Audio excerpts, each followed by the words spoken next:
taking a look at what that means. In fact, Inter Milan are now level on points, 6th and 7th respectively, and it's Torino who sit at the top of the table, 1 point clear of Napoli and Udinese. Let's welcome in, shall we, former Inter player Jurgen Klinsmann. Jurgen, what the heck happened?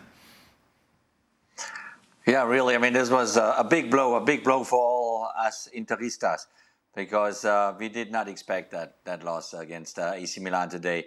It was, off to a good start from American perspective, because Christian Pulisic scored an amazing goal, an absolute amazing goal, going through half of the Inter defense, finishing it off by himself. He had a fantastic game. Christian did really, really well. And deserved to be player of the match. I don't know who it was at the end of the day. But the first half an hour was very dynamic, both sides, and Inter equalized then with Di Marco, one of their best players so far in the season. And the stadium was rocking. The atmosphere was fantastic. It was loud, top crowd, a lot of excitement, and then it flattened down in the second half.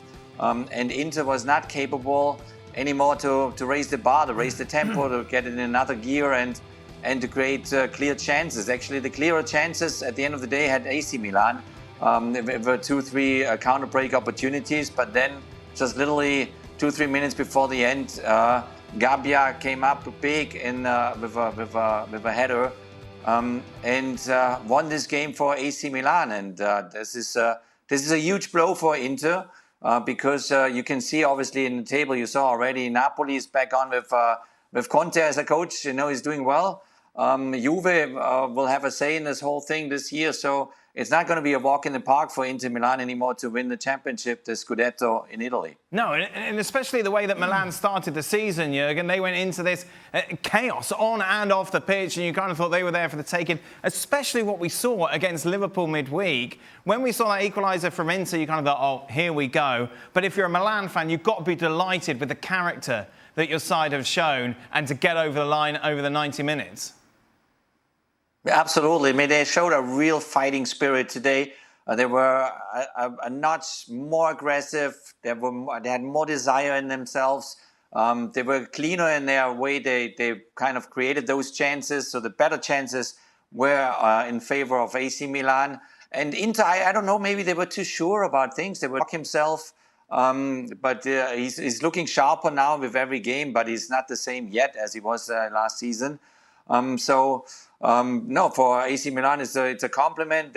Obviously their fans, they freaked out then after they scored their second goal, and they will party the whole week through now in Milano. That's for sure. What's interesting, Jurgen, when you take a look at members of the US squad, there's a lot of players that haven't kicked on maybe as much as US fans would have liked. You can't say that about Christian Pulisic, who seems to be getting better and better.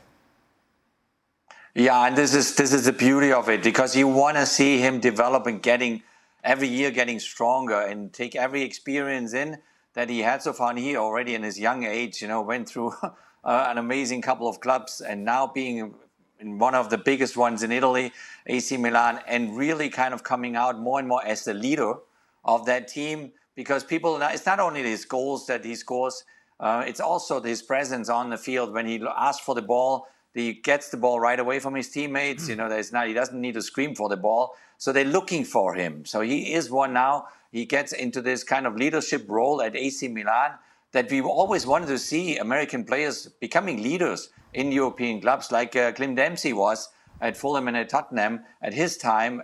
And this is fantastic. And this makes, I think, every American soccer fan very, very happy to see Christian Pulisic in this shape right now. Yeah, he's been absolutely flying. Just one more word on Italian football, Jurgen. Of course, Roma making the headlines for all the wrong reasons. Their CEO has quit because of everything that's happened around De Rossi, of course, sacked very early in his tenure in charge of the club. It's amazing how quickly things just could suddenly fall apart in football.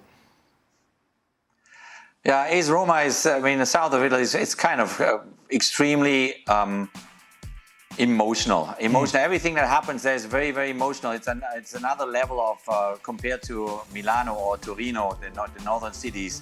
But what happened there is even the real Romanistas, the real Roma fans, and I have a couple of friends living in Roma and talk to them. So what happened there? And they cannot explain it. They cannot explain why they they fire a coach after 4 games into the season that has done a fantastic job last year to bring them up, bringing into European football, and is just working hard to get his first win.